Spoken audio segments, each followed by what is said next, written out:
Vishayachati Kabe Shuddha Abhimana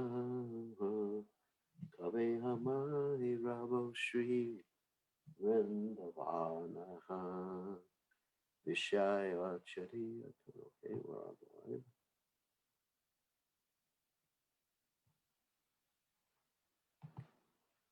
A second.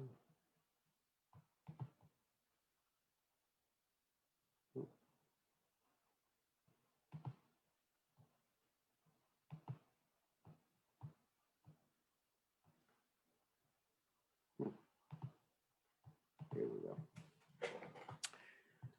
Shri Krishna Chaitanya Nityananda Shri Advaita Gadadhara Shivasadi Gaura Bhakta Vrinda Hare Krishna Hare Krishna. We're ready to go, except for me. There we go. Whoops. Actually, that's a background. That's a background I used during the GBC meetings. That's a picture of the Yamadutas and Yamaraj.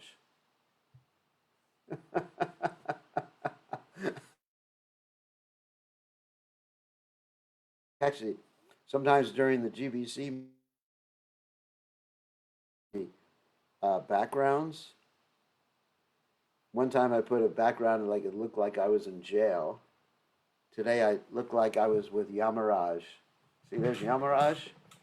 You can see Yamaraj. He's punishing the sinful. So if I get back a little bit, then it looks like I'm right there with all of them in Yamaraj's court.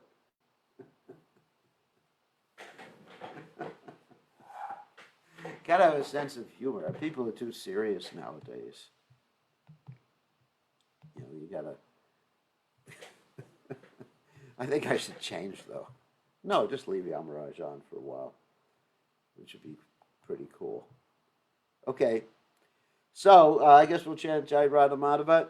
Today is also, actually, instead of chanting Jai Radha Madhava, today is the disappearance day of Gorka Shordas Babaji Maharaj. And I wasn't able to attend the celebration this morning in the temple because I was engrossed in the GBC meeting with my friend Yamaraj here. So I guess we'll chant the prayers of the departed Vaishnavas because I didn't get a chance to chant these prayers this morning. And you know, we have service for Srila Prabhupada's mission, so that took precedence. All right, so let's chant the prayers right now. Yehanilo prematana korana prachur henu prabhukota gela. Yehanilo prematana korana prachur henu prabhukota. Whoops. Let me get that harmonium so I can chant it properly.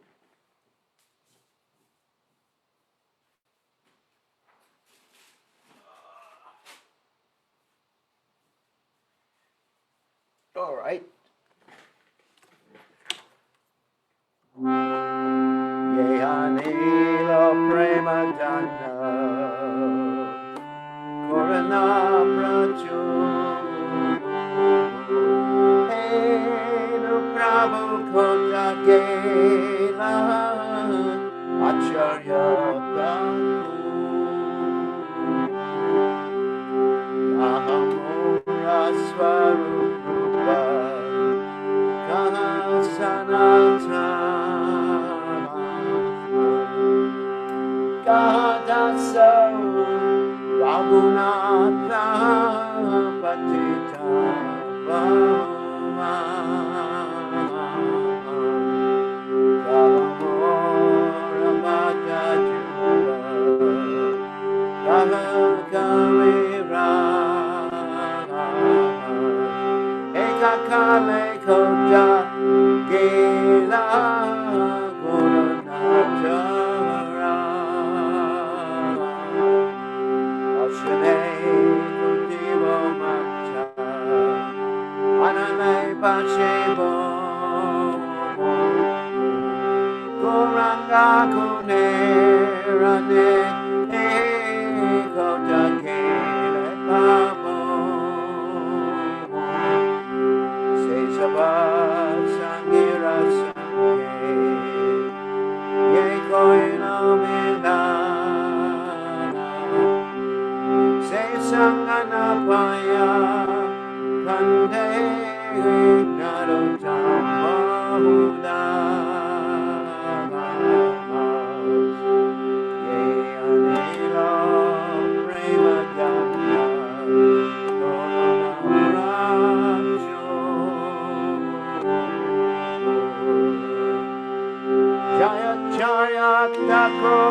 Paramahansa, Paravidagacharya, Olsthatela, Satashi, Shima, is divine grace, Savaya, Chanana, Bhaktivedanta, Goswami, Srila Prabhupada Ki Jai, ISKCON founder Acharya, Srila Prabhupada Ki Jai, Anantakoti, Vaishnava Vrinda Ki Jai, Namacharya, Srila Vilas Thakur Ki Jai, Prem Se Kaho, Shri Krishna Chaitanya Prabhu Nityananda Sidvaita Gadadha, Sivasati Gaur Bhakta Vrinda Ki Jai, Shri Shri Radha Krishna Gopi Gopinath Shyam Kunda Radha Kunda Giri Govardhan Ki Jai, Vrindavanam Ki Jai, Mathuram Ki Shrimati Lasi Devi Ki Jai, Gaur Premananda.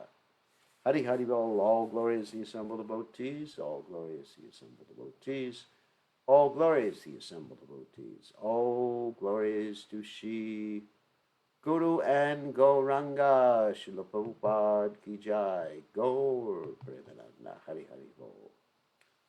Nama Om Vishnu Padaya Krishna Prastaya Bhutale Shrimati Bhaktivedanta Swaminat Namani Namaste Saraswati Devi Gauravani Pacharani Nirvashesha Shunyavadi Paschatyajesha Tarane.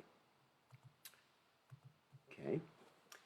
So, Om Ganat Miranda Shah Gananjana Shlakaya Chakshur and Meditam Yena Tasmai Shi Gurave Namaha.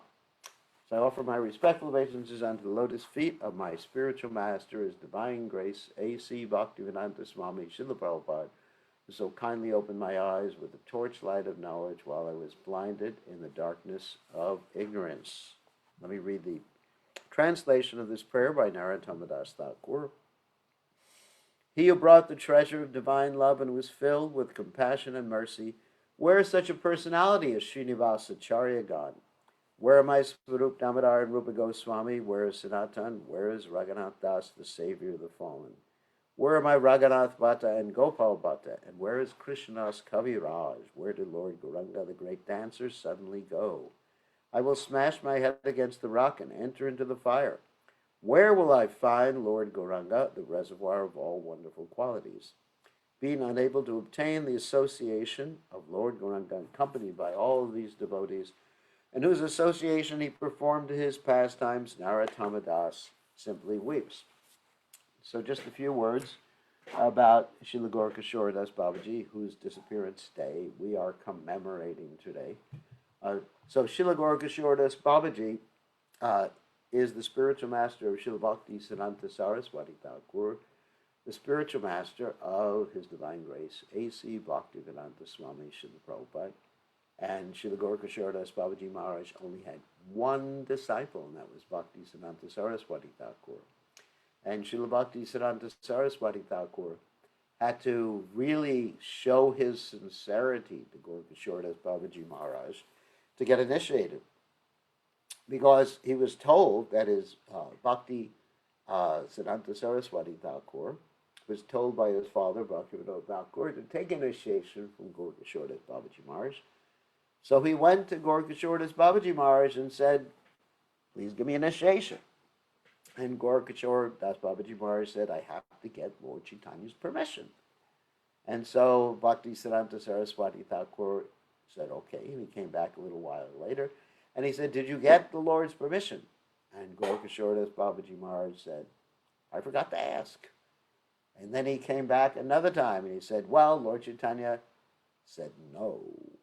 And then Bhaktisiddhanta Saraswati Thakur said, my life is useless. And basically he was almost ready to leave this world. And Gorkashore Das Babaji Maharaj was very pleased with him at that particular point for his determination. So Gorkashore Das Babaji Maharaj appeared around the 1830s in Bengal, which is now known as Bangladesh, because that time it was Bengal, and along the Padma River, and his name previously was Vamsi Das, and he was engaged in household affairs, and when his wife passed away, he took sannyas, or Babaji order, from Bhagavat Das Babaji, who was one of the disciples of Jagannath Das Babaji Maharaj, who Jagannath Babaji Maharaj is the spiritual master of Srila Bhaktivinoda Thakur. And so for some time he lived, that is, talking about Gorkashore Das Babaji Maharaj, he lived in Brajamandal, and sometimes he went to Mayapur, and when he was in his 60s, around 1897, he went to Sridham Mayapur to stay. And he used to live very, very simply. He would just gather some dried foodstuffs from the householders of the Holy Dham, or he would just eat some dust or sand from the Holy Dham. And he would wash earthen pots or use the earthen pots that were discarded by the people. And for his clothes, he would actually pick up the discarded cloth that had been used to cover the corpses at the burning ghat. And for some time, he actually stayed at Surabhi Kunj, which is actually the house Bhaktivinoda Thakur constructed on the other side of the Jalangi River near our Sridham Mayapur. He lived so simply, he only had his tulsi bead. He was basically, let's say, from most points of view, he was actually illiterate, but he was able to read a little bit, and especially in Bengali. He was not a learned Sanskrit scholar, but he could read Bengali. And so, let's see, what else can I say about him? I told you about his initiation, giving initiation to Srila Bhaktisiddhanta Saraswati Thakur, and his determination never to have bad association. There's actually an interesting story that one time when he was having trouble with his eyesight, Bhaktisiddhanta Saraswati Thakur asked him to go to Calcutta for treatment. And Thakur Bhaktivinoda also requested him to go to Calcutta. And Gorkashore Das Babaji Maharaj replied, I will never go to the illusory world of Calcutta, because he always wanted to stay in the holy Dham of Mayapur. And Bhaktivinoda Thakur informed Gorkashore Das Babaji Maharaj that you will always have good association because Bhaktisiddhanta Saraswati Thakur will take care of you, and you won't have any inconveniences. And Gorkashore Das Babaji Maharaj refused to accept service, even from his disciple. He said, I'd rather die by drowning myself in the Ganges. He said, so I will not drown in the Ganges because that way I'll become a ghost. And then he actually disappeared for some time. Nobody could find him for about 45 days. And so he refused to accept service from others. He observed Ekadasi strictly, and he was intolerant of any pretender, anybody who tried to pretend that they were advanced devotees, because many people tried to imitate Srila Gorkashore Das Babaji Maharaj. Anyway, I want to get to Nectar of Devotion, so we'll continue by getting to the Nectar of Devotion now. So that's all we're going to speak about Gorkashore Das Babaji Maharaj. today, and let us continue in the Nectar devotion on devotional service and conjugal love. Okay, let's share the screen.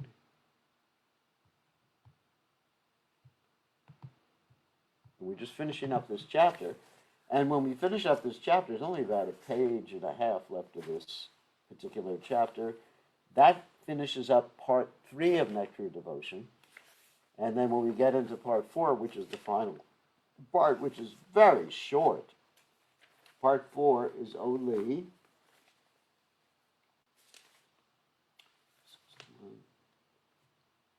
about less than 40 pages, about 38 pages.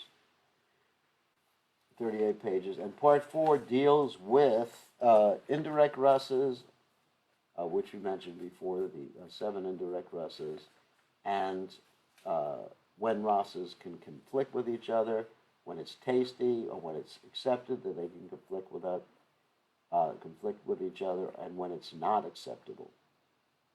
That's called the mixing of rasas. That's this final section of the Nectar devotion deals with the mixing of rasas and the further analysis of mixed rasas. So let's finish up this chapter now. Okay, Nectar devotion ki jai. Now remember, this is about conjugal love. That is, love between Krishna and the gopis, specifically between Krishna and the topmost of all the gopis, the topmost of all of his devotees, Srimati Radharani. When the lover and the beloved have a distinct feeling of not meeting each other, that stage is called Purva Rag, or preliminary attraction. In Pajavali, Radharani told her companion, "My dear friend, I was just going to the bank of the Yamuna, and all of a sudden, a very nice boy whose complexion is like a dark blue cloud became visible in front of my eyes. He glanced over me in a way that I cannot describe. But since this has occurred, I am sorry that I could no longer engage my mind in the duties of my household affairs." This is an instance of preliminary attraction for Krishna. In Srimad Bhagavatam, 10th canto, 53rd chapter, verse 2, Krishna told the messenger Brahmana, who came from Rukmini, "My dear Brahmana, just like Rukmini, I cannot sleep at night and my mind is always fixed on her. I know that her brother Rukmi is against me and that due to his persuasion, my marriage with her has been canceled." This is another instance of preliminary attraction.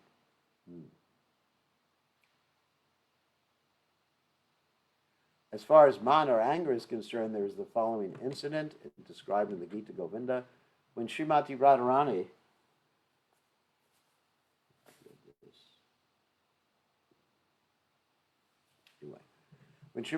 we can in the company of several other gopis, she became was being dimmed. Therefore, she immediately left the scene and took shelter in a nice flower bush where the black drones were humming. Then, hiding herself behind the creepers, she began to express her sorrow to one of her consorts. This is an instance of disagreement. An example of pravas, or being out of contact because of living in a distant place, is given in the Pajavali as follows. Since the auspicious day when Krishna left for Mathura, Srimati Radharani has been pressing her head in one of her hands and constantly shedding tears. Her face is always wet now, and therefore there's no chance of her sleeping even for a moment. So we read this yesterday. When the face becomes, we'll just read it again. When the face becomes wet, the sleeping tendency is immediately removed. So when Radharani was always weeping for Krishna because of his separation, there was no chance of her getting any sleep for herself. In the Prahlad Samhita, Uddhava says, the Supreme Personality of Godhead, Govinda, panic-stricken, due to being pierced by the arrows of Cupid, is always thinking of you, the gopis, and he is not even accepting any proper rest. When the lover and beloved come together and enjoy one another by direct contact, this stage is called Sambhoga. There's the statement of the Pajavali as follows. Krishna embraced Srimati Radharani in such an expert manner that he appeared to be celebrating the dancing ceremony of the peacocks. Srila Rupa Goswami thus ends the fifth wave of its ocean of nectar of devotion. He offers his respectful obeisances unto the Supreme Personality of Godhead, who appeared as Gopal, the eternal form of the Lord. Thus ends the Bhaktivedanta summary of the third division of Bhakti Rasamrita Sindhu in the matter of the 5 primary relationships with Krishna. Okay. So that third division dealt with the 5 primary relationships: Shantaras, Dasharas, Saktiras, Vatsalyaras, and Madhurya-ras, or peaceful ras, servitude ras, friendship ras, parental ras, and finally conjugal ras. And so now we're going to hear about the indirect rasas. Remember, there's 5 direct rasas and 7 indirect rasas. And the 7 indirect rasas flavor the direct rasas. All of us have one direct ras with Krishna, one direct flavor of a taste or whatever with Krishna. We're either situated in Dasharas, Sakyaras, Vatsalyaras, or Madhurya-ras. And to flavor or enhance the flavor of our particular relationship with Krishna and Krishna's particular relationship with us, you have these indirect rasas. Now, as mentioned previously, even if you are situated in the friendship ras with Krishna, your friendship ras could be flavored from sometimes with one of the other direct rasas, like Balaram, for example. He's in the friendship ras with Krishna, Sakya ras with Krishna, but his ras is flavored to a certain degree with the parental mood. Even though he's not one of the parents of Krishna, still his relationship is flavored with the parental mood. So you got the flavoring of the different 5 primary rasas with each other, and you also have the flavoring of the 7 indirect rasas with each other. But the 7 indirect rasas, they come and go. So in other words, now we're going to talk about laughing ecstasy. Sometimes the laughing ecstasy or humor comes, and sometimes one is very serious. So it's not a constant. It's a flavor that's sometimes there and sometimes not there. So here, Rupa Goswami, actually Prabhupada, is translating Rupa Goswami to give us a summary of this particular part of the Nectar of Devotion Bhakti Rasamrita Sindhu. In the 4th division of Bhakti Rasamrita Sindhu, Srila Rupa Goswami has described 7 kinds of indirect ecstasies of devotional service, known as laughing, astonishment, chivalry, compassion, anger, dread, that's fear, if you don't know what dread is, and ghastliness. You know what ghastliness means? Something really disgusting, like blood all over the place. Phew, Frankenstein or something like that. In this portion, Srila Rupa Goswami further describes these ecstasies of devotional feelings, some being compatible and others incompatible with one another. When one kind of ecstatic devotional service overlaps with another in a conflicting way, this state of affairs is called rasa-bhas, or a perverted presentation of mellows. And sometimes rasa-bhas is flavorable, and sometimes it's not flavorable. I mean, for example, let's say if I was a gopi, I want to dance with Krishna flute, and then the next sentence I would say, oh, well, whenever I think of my computer, I just want to get another one. Or that wouldn't be a spiritual rust. Whenever I think of my computer, I just want to throw it away. I mean, it's a conflict there that's actually not tasteful. You don't mix your computer with conjugal love. Or ghastliness or anger with conjugal love in that particular way. Sometimes anger can be mixed with conjugal love, but generally, if it has to do with the material world, you don't really mix it. Expert learned scholars say that laughing is generally found among youngsters or the combination of old persons and young children. This ecstatic loving laughing is sometimes found in persons who are very grave by nature. Once an old mendicant, that means a beggar, approached the door of Mother Yashoda's house, and Krishna told Yashoda, "My dear mother, I don't wish to go near this skinny villain. If I go there, he might put me within his begging bag and take me away from you." In this way, the wonderful child Krishna began to look at his mother while the mendicant who was standing in the door tried to hide his smiling face, although he could not do so. He immediately expressed his smiling. In this instance, Krishna himself is the object of laughing affairs. Remember, this is Krishna displaying himself as Dhira Lalita. Once one of Krishna's friends informed him, "My dear Krishna, if you will open your mouth, then I will give you one nice sugar candy mixed with yogurt." Krishna immediately opened his mouth, but instead of giving him sugar candy with yogurt, the friend dropped a flower in his mouth. After tasting this flower, Krishna turned his mouth in a disfigured way, and upon seeing this, all of his friends standing there began to laugh very loudly. Once a palmist, these are so humorous and so endearing and enchanting that you could do this in relationship with the Supreme Personality of Godhead. Once a palmist came to the house of Nanda Maharaj, and Nanda Maharaj asked him, "My dear sage, will you kindly check the hand of my child Krishna? Tell me how many years he will live and whether he will become the master of thousands of cows." Upon hearing this, the palmist began to smile, and Nanda Maharaj asked him, "My dear sir, why are you smiling? Or why are you laughing? And why are you covering your face?"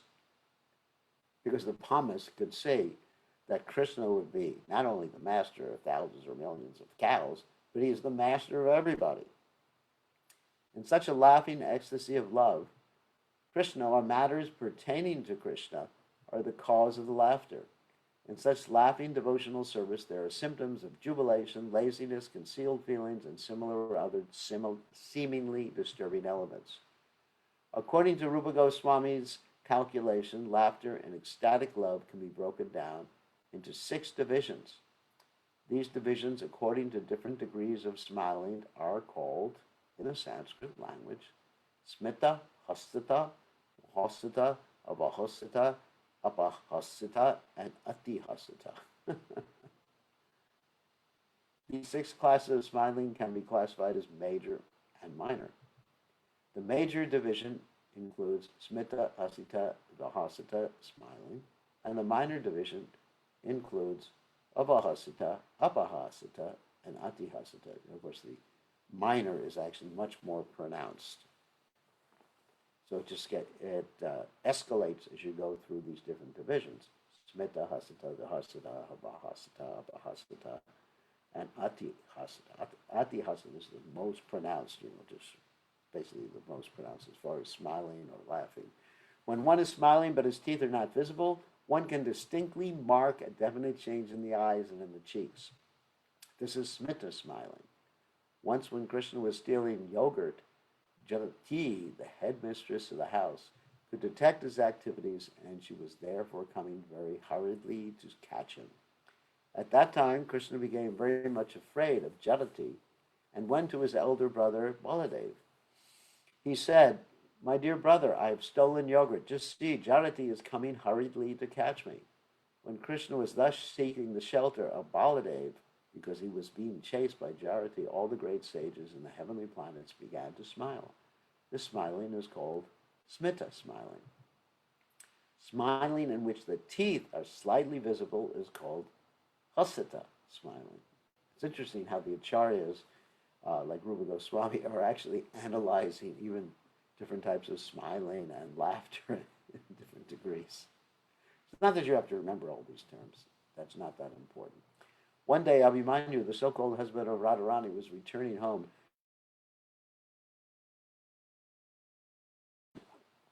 Krishna immediately changed Abhimanyu and approached Abhimanyu's mother, Jatila, addressing her thus: My dear mother, I am your real son, Abhimanyu. Oh, internet connection unstable. Give it a second. But just see, Krishna, dressed up like me, is coming before you. Jatila, the mother of Abhimanyu, immediately believed that Krishna was her own son and thus became very angry at her real son who was coming home. She began to drive away her real son, who was crying, Mother, Mother, what are you doing? Seeing this incident, all the girlfriends of Radharani who were present there began to smile, and a portion of their teeth was visible. This is an instance of hasita, smiling. When the teeth are distinctly visible in a smile, this is called bahasita. One day when Krishna was engaged in stealing butter and yogurt in the house of Jatila, he assured his friends, my dear friends, I know that this old lady is now sleeping very profoundly because she is breathing very deeply. Let us silently steal butter and yogurt without making any disturbance. But the old lady Jatila was not sleeping, so she could not contain her smiling, and her teeth immediately became distinctly visible. This is an instance of the hasita, smiling. So the humor and the smiling becomes more and more pronounced as we go through these different stages, and more static, actually. In a state of smiling, when the nose becomes puffed and the eyes squint, the smiling is called avahasita. Once early in the morning, when Krishna returned home, after performing his rasa dance, Mother Yashoda looked upon Krishna's face and addressed him thus, My dear son, why do your eyes look like they have been smeared with some oxides? Have you dressed yourself with the blue garments of Baladev? So in other words, Krishna had the blue garments, not of Baladev, but of Srimati Radharani on. Because when they got up and they rushed home, they forgot who was wearing whose garments. When Mother Yashoda was addressing Krishna in that way, a girlfriend who was nearby began to smile with a puffed nose and squinting eyes. This is an instance of a hasita, smiling. The gopi knew that Krishna had been enjoying the rasa dance and that Mother Yashoda could not detect her son's activities or understand how he had become covered with the gopi's makeup. Her smiling was in the avahasita feature. When tears from the eyes are added to the smiling and the shoulders are shaking, the smile is called apahasita. When child Krishna was dancing in response to the singing of the old maidservant Jadati, Narada was astonished. The Supreme Personality of Godhead, who controls all the movements of great demigods like Brahma, was now dancing to the indications of an old maidservant. Seeing this fun, Narada also began to dance, and his shoulders trembled and his eyes moved. Due to his smiling, his teeth also became visible. On account of the glaring effulgence from his teeth, the clouds in the skies turned silver. When a smiling person claps his hands and leaps in the air, the smiling expression changes into adihasita, or overwhelming laughter. An example of adihasita was manifested in the following incident. Krishna once addressed Jadati thus, My dear good woman, the skin of your face is now slackened, so your face exactly resembles a monkey's. See how humorous Krishna is? He's not like your dull God who just sits and judges people all the time and doesn't have any fun. Krishna has all the fun, and devotees serve Krishna's fun. As such, the king of the monkeys, Balimuka, has selected you as his worthy wife. While Krishna was teasing Jadati in this way, she replied that she was certainly aware of the fact that the king of the monkeys was trying to marry her, but she had already taken shelter of Krishna, the killer of many powerful demons, and therefore she had already decided to marry Krishna instead of the king of the monkeys.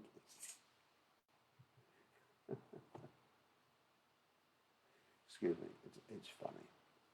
On hearing this sarcastic reply by the talkative Jadati, all the coward girls present there began to laugh very loudly and clap their hands. This laughter, accompanied by the clapping of hands, is called adihasita. Adihasita. Adihasita, not adi. Attahasita. Sometimes there are indirect sarcastic remarks which also create attahasita, hasita, attahasita circumstances, the short eyes. An example of one such remark is a statement which was made by one of the cowherd girls to Jatila, the daughter of Jatila and sister of Abhimanyu, the so-called husband of Radharani. Indirectly, statement. Dear Kutila. Whoops, wait until the internet becomes stable again. Just 1 second. Okay, I think it's back to stability. My dear Kutila, daughter of Jatila, your breasts are as long as string beans, simply dry and long. Phew. Your nose is so gorgeous that it defies the beauty of the noses of frogs. And your eyes are more beautiful than the excuse me, the eyes of dogs. Your lips defy the flaming, whoops, I'm just getting too ecstatic here. Your lips defy the flaming cinders of fire, and your abdomen is as beautiful as a big drum. Try telling that to some lady. Therefore, my dear, beautiful Kutila, you are the most beautiful of all the cowherd girls of Vrindavan, and because of your extraordinary beauty, I think you must be beyond the attraction of the sweet blowing of Krishna's flute. That's my favorite indirect rasa, obviously. Astonishment, which is another indirect rasa called adbhuta. The ecstasy of astonishment in devotional service is perceived in two ways: directly by the experience of one's own eyes, and indirectly by hearing from others. When Narada came to see the activities of the Lord in Dwarka, and he saw that Krishna was present within every palace in the same body and was engaged in different activities at 16,108 palaces with 16,108 wives and kids to go along with each one of those wives, he was struck with wonder. This is one of the examples of astonishment in devotional service by direct perception. One of the friends of Mother Yashoda said, Yashoda, just see the fun. On the one hand, there is your child who is always captivated by sucking the milk from your breast, and on the other hand, there is the great Govardhan Hill, which can obstruct the passing of the clouds. But still, just see how wonderful it is that this great Govardhan Hill is resting on the finger of your child's left hand, just as though it were a toy. Is this not very mysterious? This statement is another example of astonishment in devotional service by direct perception. Excuse me. An instance of astonishment in devotional service by indirect perception occurred when Maharaj Parikshit heard from Shukadeva Goswami about Krishna's killing Narakasura, who had been fighting Krishna with 11 Akshahini divisions of soldiers. Each division of Akshahini soldiers contained several thousand elephants, several thousand horses and chariots, and several hundreds of thousands of infantry soldiers. Narakasura possessed 11 such divisions, and all of them were throwing arrows toward Krishna, but Krishna killed them all simply by throwing 3 arrows from his side. When Maharaj Parikshit heard of this wonderful victory, he immediately rubbed the tears from his eyes and became overwhelmed with joy. This instance is an example of astonishment and devotional service by indirect perception through oral reception. In other words, he heard about it. There's another example of indirect astonishment, trying to test Krishna to see if he were truly the Supreme Personality of Godhead. Lord Brahma stole all the cowherd boys and cows from him, but after a few seconds, he saw that Krishna was still present with all the cows, calves, and cowherd boys exactly in the same way. When Lord Brahma described this incident to his associates on the Satyaloka planet, they all became astonished. Brahma told them that after taking away all the boys, he saw Krishna again playing with the same boys in the same fashion. Their bodily complexion was blackish, almost like Krishna's, and they all had 4 arms. The same calves and cows were still present there in the same original fashion. Even while describing this incident, Brahma became almost overwhelmed. And the most astonishing thing he added was that many other Brahmas from many different universes had also come there to worship Krishna and his associates. That's shocking. Similarly, when there was a forest fire in the Bandiravana, not Bandiravana, Bandiravana,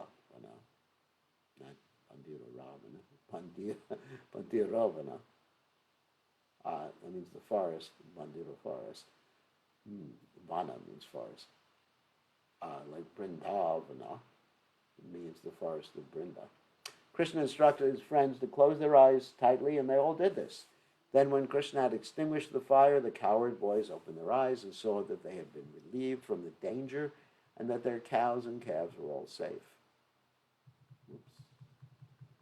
They began to perceive the wonder of the situation simply by guessing how Krishna had saved them. This is another instance of indirect perception causing astonishment in devotional service. The activity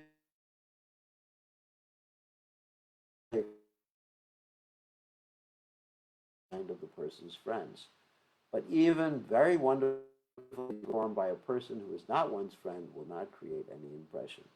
It is because of love that one's wonderful activities create an impression in the mind. Wow. That's an amazing statement. It is because of love that one's wonderful activities create an impression in the mind. So even if someone does something wonderful, if you have no attraction for them, you'll actually deny the reality that they did it, and you really won't be impressed by it. Love is what impresses you more than anything else, helps you do everything, control your senses, focus your mind on Krishna. That's why Bhakti Yoga is far superior to any other yoga practice or whatever, because by love, the mind is controlled automatically. Wonderful. Just like I am thinking how to please Prabhupada, so it controls my mind. If I was just thinking, how can I become liberated, get out of this material world, or become famous, it'd be very hard to control the mind. But thinking, what would Prabhupada want? How to please Prabhupada? Because pleasing Prabhupada is non-different than pleasing Krishna. Because what pleases Prabhupada pleases Krishna, what pleases Krishna pleases Prabhupada.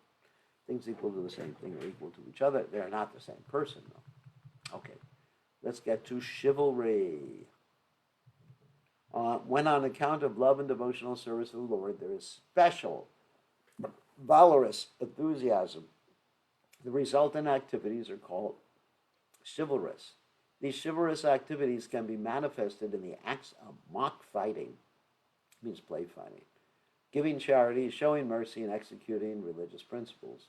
By performing chivalrous activities in fighting, one is called Yuddha Vira, it means chivalry, heroic fighting. It means heroic fighting. Vira means strong, heroic. So Yuddha Vira, Yuddha means fight, and so it means heroic fighting. By charitable activities, one is called Danavira. That means basically heroic charity. By showing, because a hero is basically chivalrous. By showing extraordinary mercy, one is called Daya Vira. That means one who is charitably a hero. And when one is munificent in executing religious rites, he is called Dharma Vira. He's a hero in Dharma or religion. In all such different chivalrous activities, Krishna is the object. Now we're going to hear some examples. When a friend wants to satisfy Krishna by performing some chivalrous activities, the friend becomes the challenger and Krishna himself becomes the opponent. Or else Krishna may give audience to the fighting, and by his desire, another friend becomes the opponent. A friend once challenged Krishna thus, "My dear Madhava, you are very restless because you think that no one can defeat you. But if you do not flee from here, then I shall show you how I can defeat you, and my friends will be very satisfied to see this." In other words, this is the rasa, the direct rasa of friendship, but it's mixed with chivalry. Okay? Very easy to understand. It's just like you have a vegetable and you mix it with different spices, that's all. Broccoli is a broccoli is a broccoli. Yet you can add different spices to broccoli. Asafoetida, cumin, uh, chili peppers, different things to flavor the broccoli. But broccoli is always a broccoli. So the same way, Krishna's friend is always Krishna's friend. But sometimes he's challenging, sometimes there's anger, sometimes there's laughter that flavors the relationship. I mean, that's normal. This is very easy to understand. Krishna and Sudam were very intimate friends, yet Sudam, out of anger with Krishna, challenged him. So here you have anger also flavoring the friendship relationship as well as chivalry. When both of them began to fight, all the friends in the bank of the Yamuna enjoyed the wonderful fighting of the two friends. They prepared some arrows for mock fighting, and Krishna began to throw his arrows at Sridham. Sridham began to block these arrows by whirling his pole, and by Sridham's chivalrous activities, Krishna became very satisfied. Such mock fighting generally takes place among chivalrous persons and creates wonderful excitement for all viewers. There's a statement in the Harivamsa, that sometimes Arjuna and Krishna fought in the presence of Kunti, and Arjuna would be defeated by Krishna. In such chivalrous fighting between friends, there's sometimes bragging, complacence, pride, power, taking to weapons, challenging, standing as an opponent. All these symptoms become impetuses to chivalrous devotional service. One friend challenged Krishna thus: "My dear friend Damodar, you are an expert only in is weak, and you adopted cheating means. Great fighter by such action." Now, internet's bad again. Just wait a second till it gets back.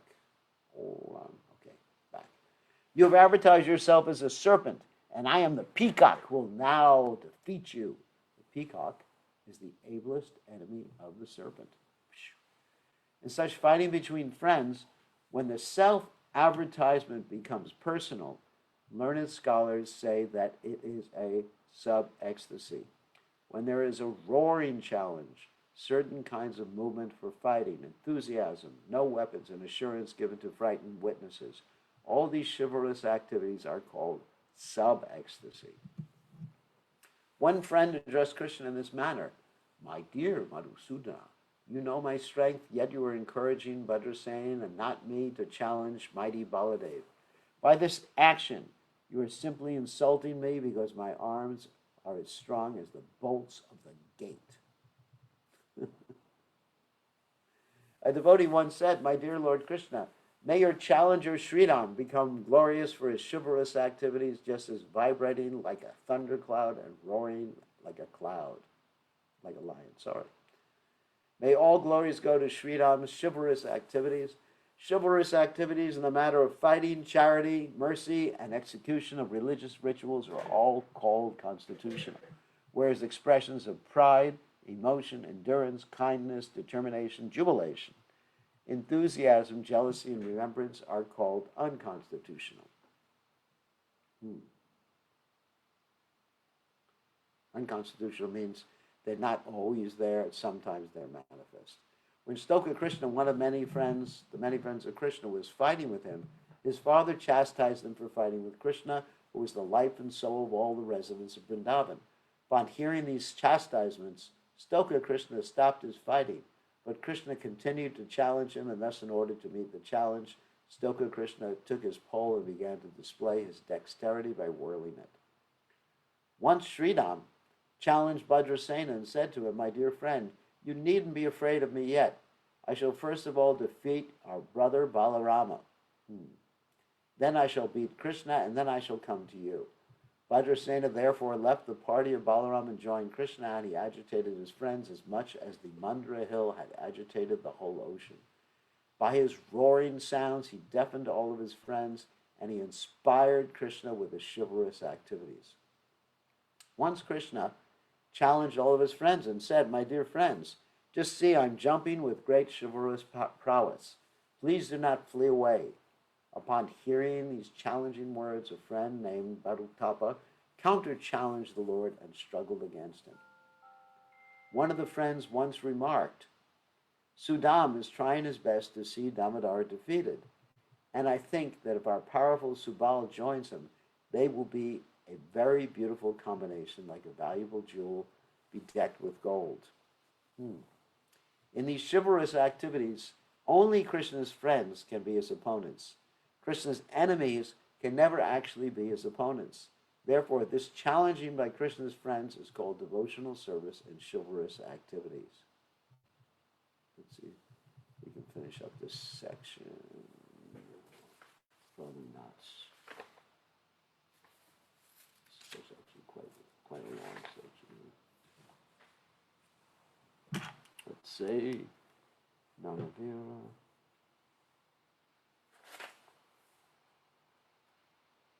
No, we're not going to be able to finish this. So, anyway, we'll just end right here, and we'll continue tomorrow reading about chivalry, one of the indirect rasas that flavor the direct rasas. Okay, we'll take some questions. Give me 1 second to unmute everybody.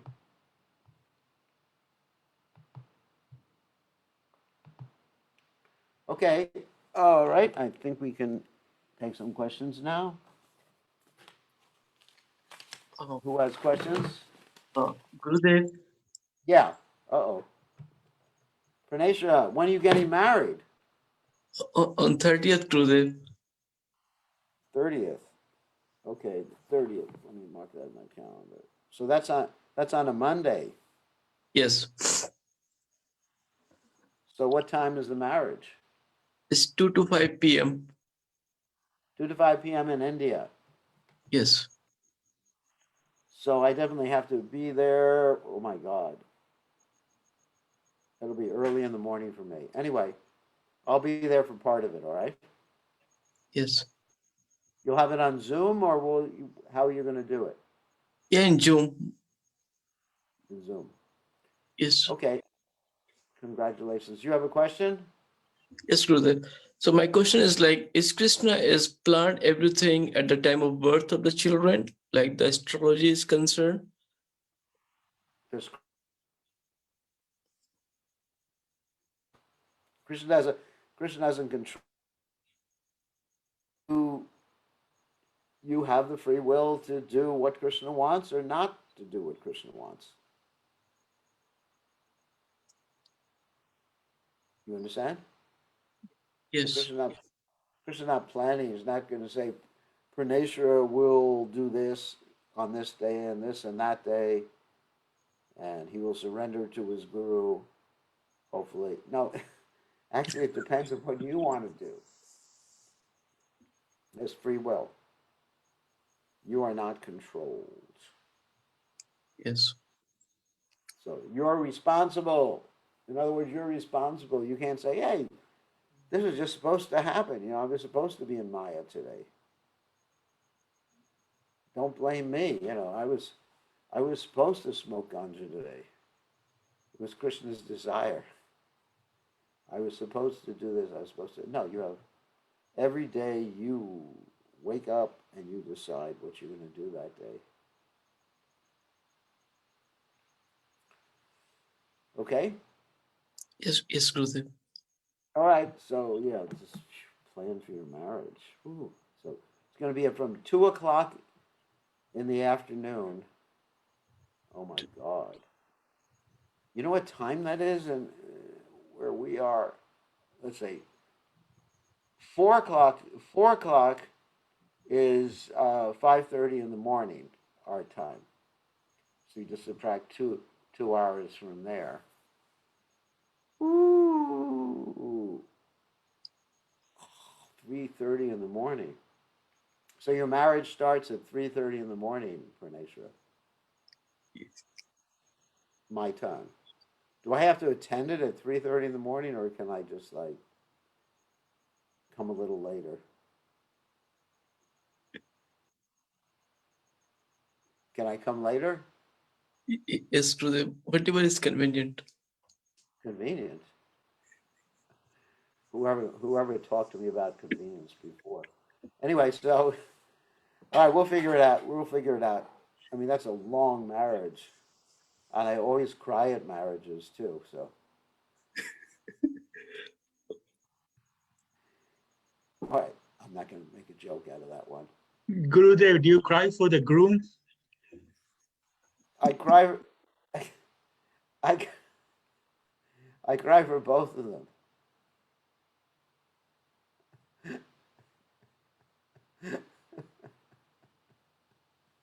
I cry. I just think, oh my God, Krishna's illusory energy is so strong. How can it entangle these poor souls? Anyway, that's just joking. No, it's good you're getting married. I'm just teasing. Okay, who else wants to ask a question? Hare Krishna, Gurudev. Hare Krishna here. What question Uh, do you have? Obeisances and Dandot Pranam to you. Hare Krishna. Prabhuji, as we are discussing different rasas like parental, fraternity, conjugal, and friendship and all. So Yeah. people like me, like people like in this material world, in the Kali Yuga, what rasas we should start with? The one we should be concerned right now is servitude. How to serve Krishna as representative, how to serve His Divine Grace A.C. Bhaktivedanta Swami Srila Prabhupada. And that servitude that we do should be done in the mood of awe and reverence. That is like, reverential servitude. Mm-hmm. So don't worry about friendship or conjugal love. Don't worry about conjugal love. Don't worry about mother or father like that. Just think that I'm a servant of Krishna. Gopi Bharata, Padakamala, Dasa Dasa, Dasana Dasa. I'm a servant of a servant of a servant of Krishna. Identify yourself like that. Just like my identification is identify myself as a servant of Prabhupada. That, to me, that's perfection. I think I'm a servant of Prabhupada.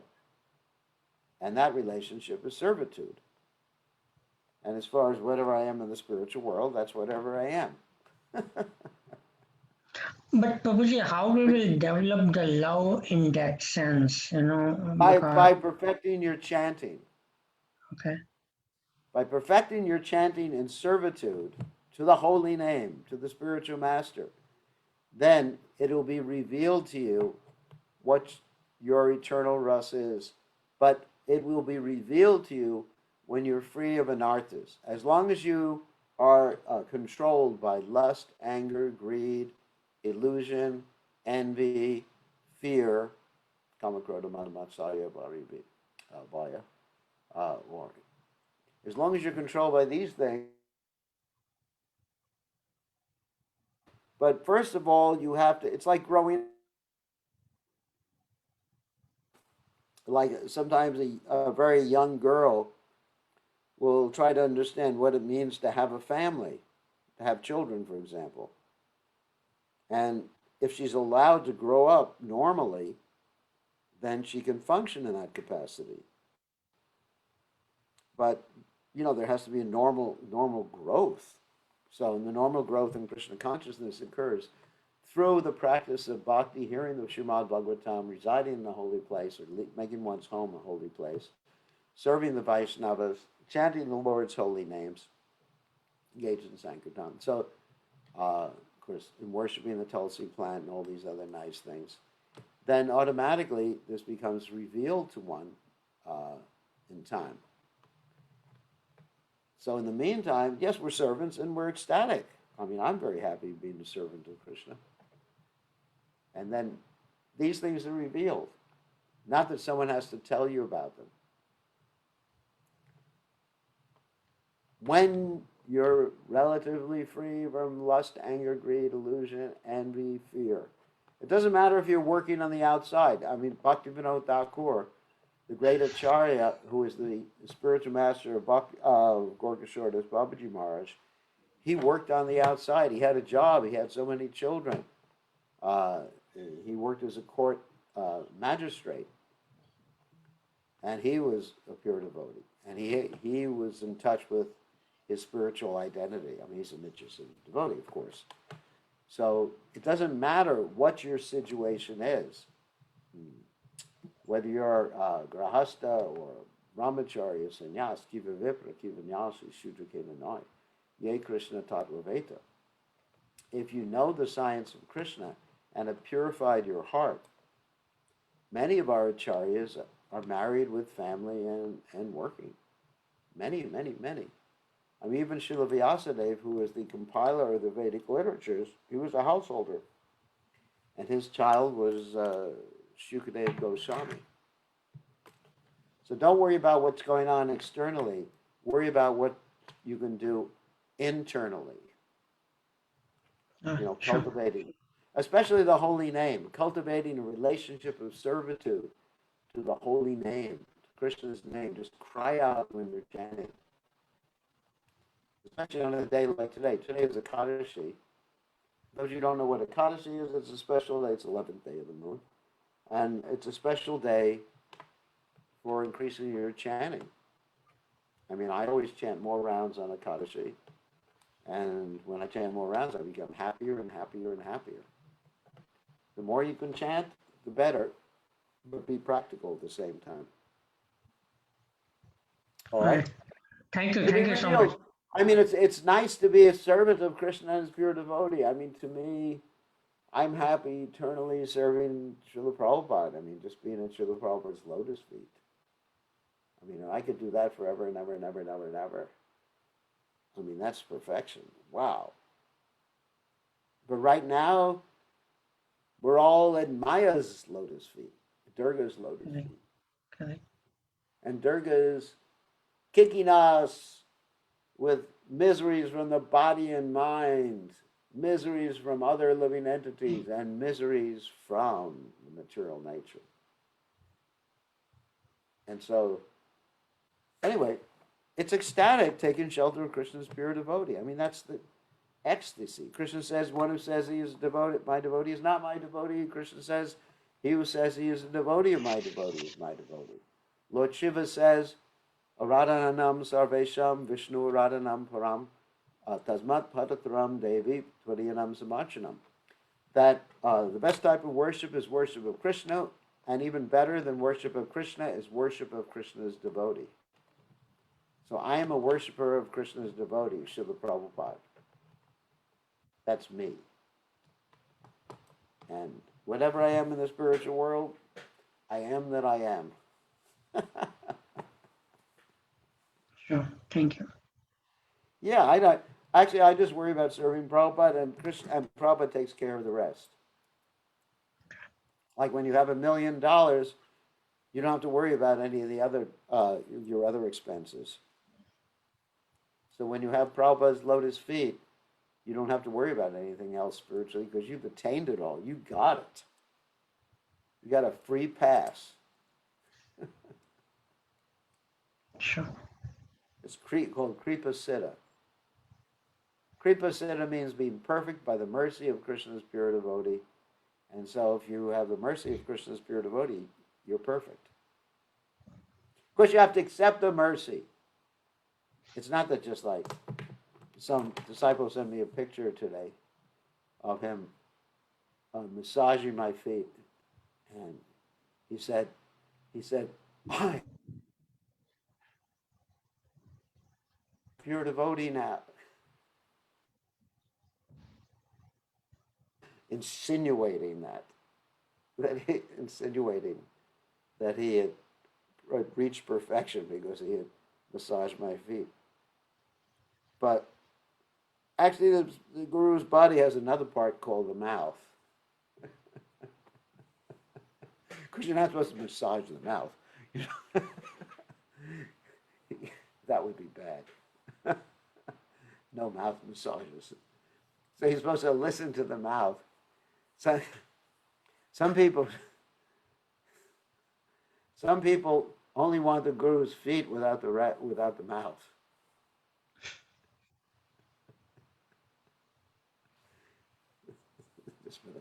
Just make sure he wears a mask during COVID, so he can't speak.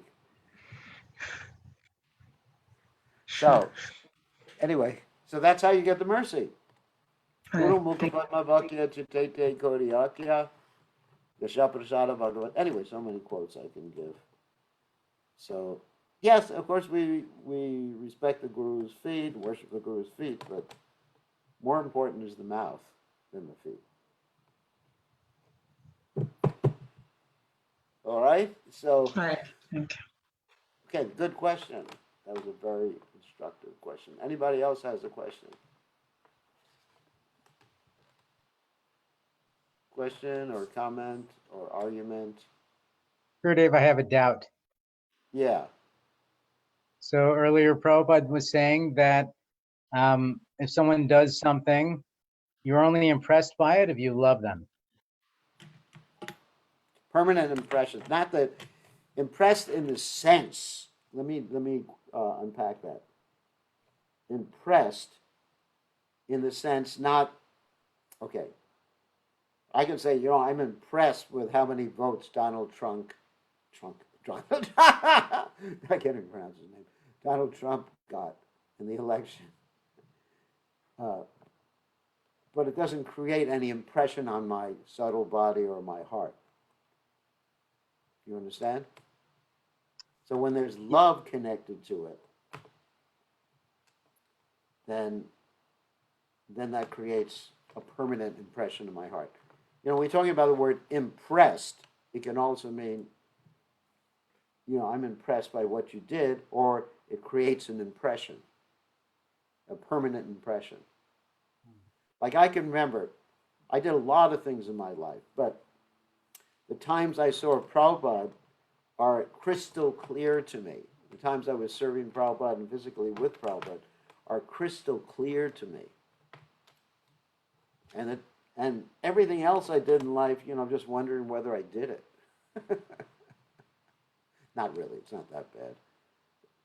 Not that many senior moments. But anyway, so it creates an impression. I may remember other things, that's true.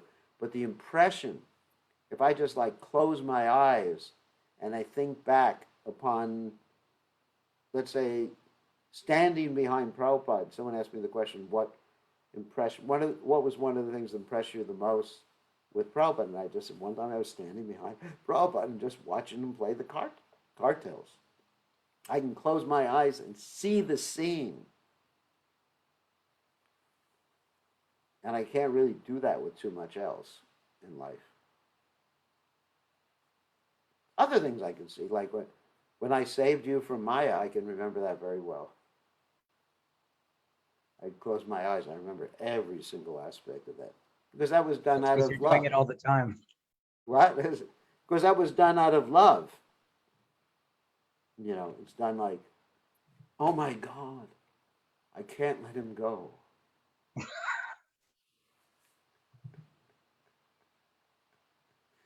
So there's great anxiety. Because we love you, Gopal. Okay, so. So I suppose it's sort of like a chicken or the egg question.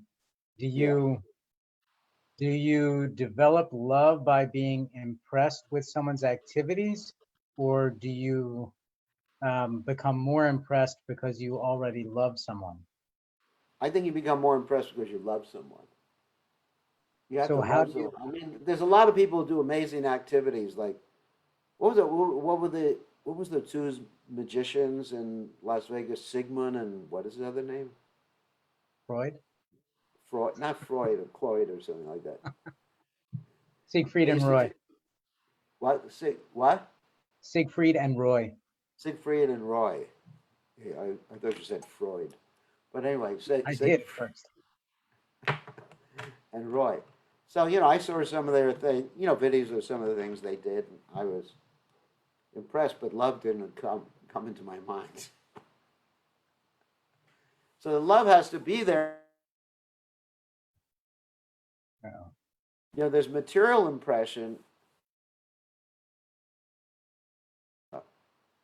from the, whatever other organs you have in your body. But from the heart is real impressions. All right? Thank you, Gurudev. Alrighty. And someone asked me, is it all right to beg Radha Krishna for pure devotional service? Yes, but do it.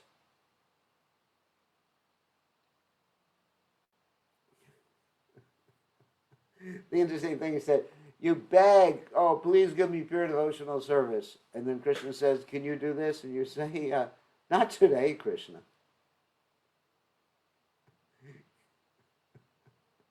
You know, it's like you're begging, begging, begging. You got to do it.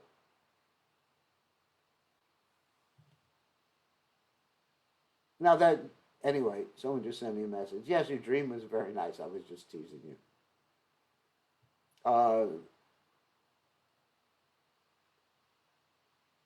Someone asked me a question. Ekadasi. No. They said, is Ekadasi a lady? Because she's a dasi? That would mean Ekadasi. That means one lady. No. It's a name of it's feminine, but it's a name of the week, like Ekadasi, Trayodasi. And the names of the month are actually like that.